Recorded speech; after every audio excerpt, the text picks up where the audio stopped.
Histórias assombradas. Maledites. Uma morreu e a outra se arrependeu. Uau, vamos ver. Desde já digo que os nomes estão trocados. Desde já, obrigado pela leitura. Já enviei alguns relatos e todos foram lidos. Muito obrigado pela atenção. Eu sou o Aprendiz, codinome para ser identificado facilmente pelos assombrados, tal como o Senhor Coveirito e Fulanesto. Essa história é sobre Peraí, os nomes estão trocados? Ele já falou? Tá tudo trocado, porque às vezes a pessoa só vai trocar depois de um tempo, então. Essa história é sobre Mara e duas mulheres que atacaram ela e seus filhos. Atualmente, todas as mulheres já são falecidas. Ok. Então, capítulo 1. As três. Mara era conhecida por sua alegria e educação. Adorava ajudar os outros, independente de quem fosse. Ajudava como dava. Tirava do pouco que tinha para dar aos outros, e isso se espalhou para todos os seus filhos e filhas. Ela morava na rua mais famosa da cidade, conhecida como Rua dos 13, porque havia 13 casas na rua. 7 casas de um lado e 6 do outro. E Mara morava na casa da frente da primeira Maledite e do lado da segunda Maledite. Para não misturar as duas mulheres, chamarei uma de Catarina e outra de Maledite. Catarina era a que morava na frente da casa de Mara.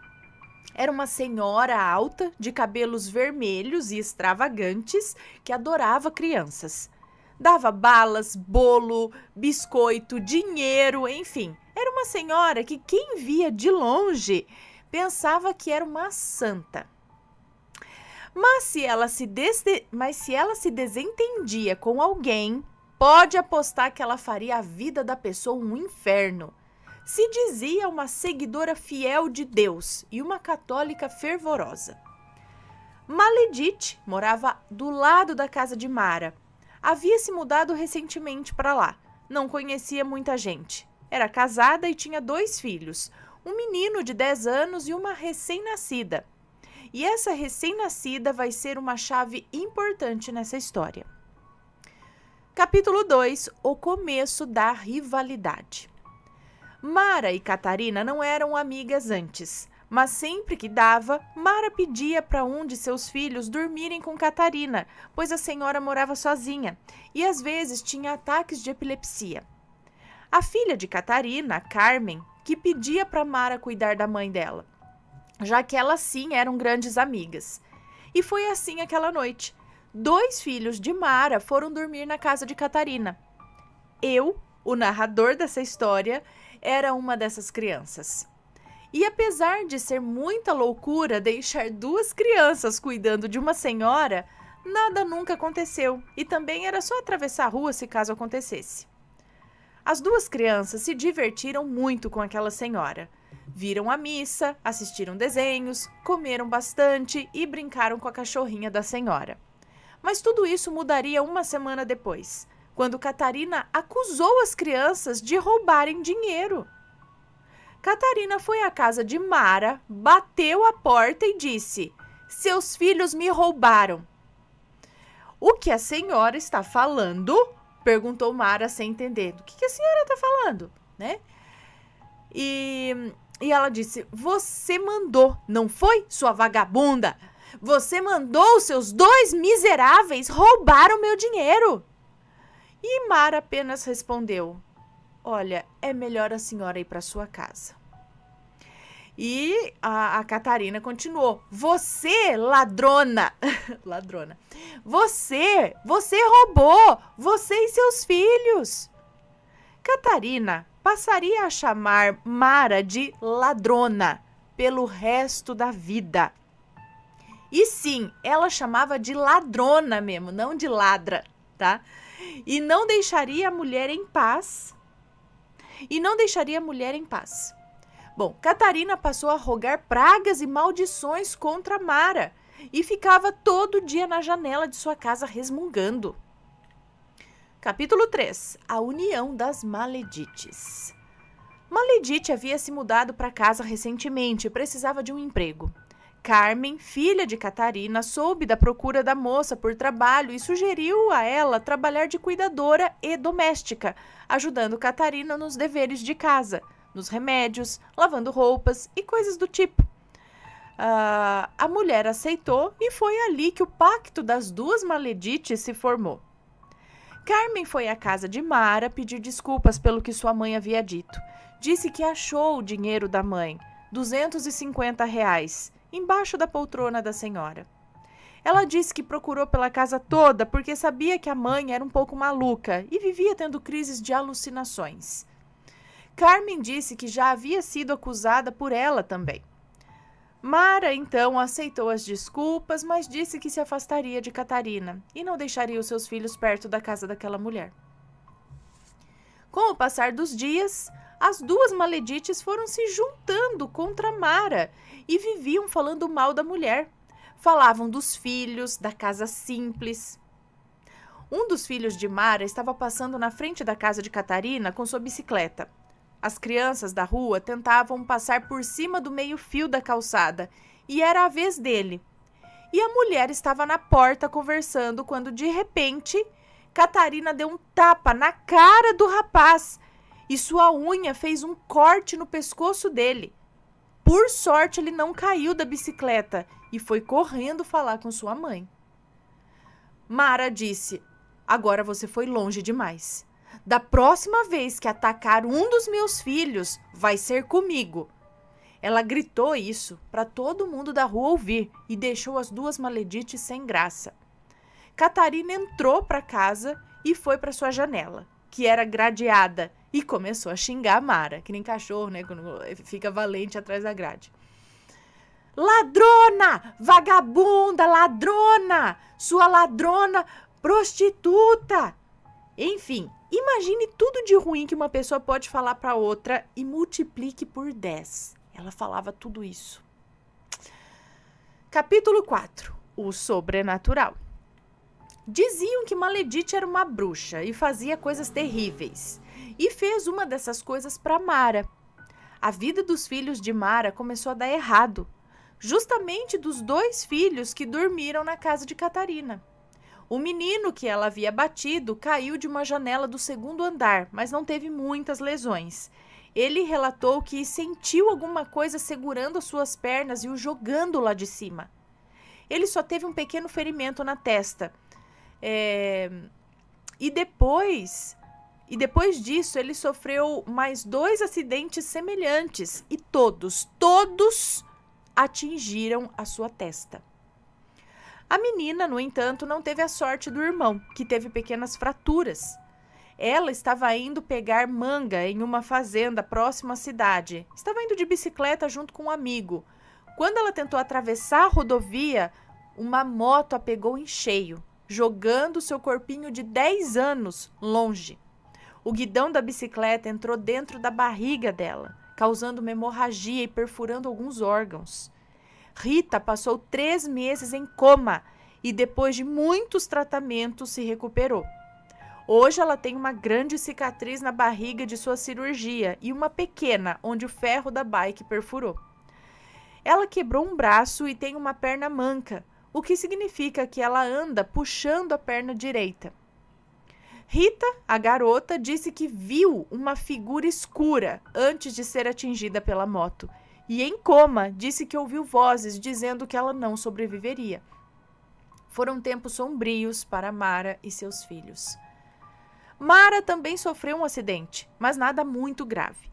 Seu filho menor estava correndo na rua quando uma moto veio em toda velocidade e, para proteger o menino, ela se jogou na frente dele. A moto conseguiu parar a tempo, não atingindo nenhum dos dois, mas Mara ralou o joelho no asfalto e ficou um tempo em repouso. A família não estava em um bom momento, mas nunca deixou de sorrir e espalhar alegria. Rita, quando já estava totalmente bem, disse que estava voltando para casa quando viu uma figura escura atrás, na rua. Tinha um aspecto humano, mas quando olhava para os seus pés, eram pés de bode. A figura fez um sinal com a mão, como se pedisse para ela esperar. Rita, que não era boba nem nada, começou a correr e ouviu a coisa vindo atrás dela. dando fortes passadas. Correu o mais rápido que conseguiu e chegou em casa ofegante. Jorge, o menino, também relatou um dos acontecimentos mais sombrios que já passou. Contarei brevemente aqui, pois desse acontecimento quero dar mais detalhes e mandar um outro relato próprio dessa história. Ele disse que viu um cavaleiro parado em frente à sua casa. O homem desceu, deixou o cavalo preto no meio da rua e foi até a janela de Catarina. Ficou lá por um momento e depois subiu no cavalo, mas antes de ir embora, ele olhou para o Jorge e encontrou os olhos do menino pela fresta da janela. O menino sentiu um arrepio e uma fungada atrás dele, como se o cavalo estivesse ali no quarto, atrás dele. E depois disso, aquele homem sumiu feito fumaça. Bom, capítulo 5. Uma se arrepende. Mara tinha 9 filhos. Sim, 9. E o mais novo tinha apenas 2 anos e ainda mamava no peito. E se lembra do bebê que a Maledite tinha, a filha dela? Então, é agora que esse bebê entra na história. A casa das duas era parede com parede, então dava para ouvir tudo de uma casa para outra. E foi quando Mara ouviu Maledite gritar. Era um grito de dor e sofrimento e desespero. Então o marido dela foi até Mara. Me ajude, por favor, ele pediu. Mara foi e seu filho Jorge a seguiu. Maledite estava com a sua filha nos braços, chorando. Sua blusa, que era branca, estava manchada de sangue na altura dos seios. Sangue! Ela gritou. Tá saindo sangue! E o marido dela explicou tudo. Disse que estava saindo sangue dos seus seios e não dava para amamentar o bebê e a menina não tomava mamadeira de forma alguma. Então ele pediu para que Mara amamentasse a filha dele. Ela tirou um pouco de leite e colocou na mamadeira, mas mesmo assim a menina não tomava. Então ela pegou o bebê e amamentou em seu peito. Maledite caiu no choro, pediu desculpas para Mara, disse que Catarina a forçava a fazer as coisas e dizia que às vezes sentia uma força fazendo ela agir de maneira ruim. Disse também dos trabalhos que fez para prejudicar as crianças. Eu quero aquela ladrona sofrendo, era o que Catarina falava para Maledite. Mas eu quero ver ela sofrendo pelos demônios, como ela chamava os filhos de Mara. Sofrendo pelos filhos, ela falava assim. Mara poderia estar bem, mas seus filhos que deveriam sofrer. Mara poderia estar bem, mas eram seus filhos que deveriam sofrer, e ela não poderia fazer nada para ajudar. Mas Mara era mais forte do que Catarina pensava e sempre passava por tudo. Vinha uma desgraça e ela passava, e depois outra e ela passava. Maledite nunca mais pôde dar de mamar para sua filha, pois seus seios não paravam de sangrar. Quando ela colocava o bebê para mamar, o seio sangrava. E era só nesses momentos. Ela foi em médicos e não achou nenhum problema. Como assim? Era de ordem espiritual mesmo. Estava pagando pelos pecados cometidos. Depois de um tempo, ela e sua família se mudaram e nunca mais ouviu-se falar nela, a não ser de sua morte, alguns anos depois. Capítulo 6. Catarina e sua loucura. Então, eu já ia dizer que ela já tinha traços de quem não era muito normal. Tipo, gostava de criança, dava as coisas pra criança e de repente já virava o capeta na terra, sabe? Por uma coisinha assim, a mulher se descontrolava, gritava, xingava. Isso daí não é agredia criança, sabe? Isso daí já não é... Tinha algum transtorno.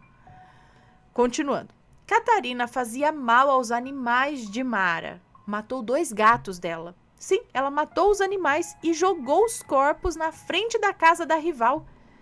Mara não tinha como denunciar a senhora sem provas. Então apenas ficou na dela, né? Carmen, filha de Catarina, ainda ia visitar a amiga quando ia na casa da mãe. Ela morava em um sítio perto da cidade, sabe? Preferia a natureza. Deixa eu só ajeitar aqui. Voltando. Onde estou? Aqui. Preferia a natureza. Mas depois que a Maledite foi embora, não tinha mais ninguém para ficar com a sua mãe, porque ela não era bem vista na cidade. Ninguém gostava da mulher, porque depois de Mara, ela começou a acusar todo mundo de roubar suas coisas. Ela tinha apenas uma amiga, que morava ao lado de sua casa. Na casa dela tinha um beco, e nesse beco tinha uma janela. Essa janela dava para a sala da casa da dona Dalva, a amiga da Catarina. Era assim que ela ia visitar a amiga quando dava, pois ela era ainda mais velha que Catarina. Então Carmen tomou a difícil decisão de ir morar com a sua mãe. Elas duas brigavam muito e Catarina começou a falar para todo mundo que sua filha batia nela e não deixava ela sair de casa. A senhora ficava na janela chorando, gritando, pedindo socorro. E vendo de fora, realmente parecia que ela estava sendo maltratada. Mas Carmen saía de casa e deixava a porta aberta sem problema algum. Deixava a chave com a mãe, ou seja, Catarina estava ficando louca. À noite podia-se ouvir os gritos dela, os pedidos de socorro. Ela chamava a polícia, mas nada era feito porque nada de mal estava sendo feito a ela. E como era cidade pequena, não daria para dar o suporte necessário para ela, como um asilo ou uma ajuda especial. Teria que ser levada para outra cidade, e isso Carmen não queria. Capítulo 7. Fogo. Fogo por todo lado. Um dia, Catarina estava fazendo o seu café da manhã e ligou a boca do fogão e deixou ligada por um tempo. Até que quando ela achou o isqueiro e acendeu o fogo, houve uma grande explosão. Por sorte, Carmen estava em casa e socorreu a mãe, que não teve nenhuma lesão, apenas teve o cabelo queimado, mas não pegou fogo. As chamas apenas pegaram no cabelo dela e queimaram. Ela foi levada para o hospital, ficou um tempo lá, e por esse tempo Mara teve sossego e pôde sair na rua sem ser xingada pela rival. O tempo foi passando e Catarina se recuperou, mas foi ficando cada dia mais atormentada. Dizia que via vultos e que via ratos mortos em sua cama, embaixo de sua poltrona. Dizia que via seres em cima do seu guarda-roupas. Catarina começou a pagar por tudo de ruim que fez a Mara, mas o que ela mais relatava era que a casa dela estava pegando fogo.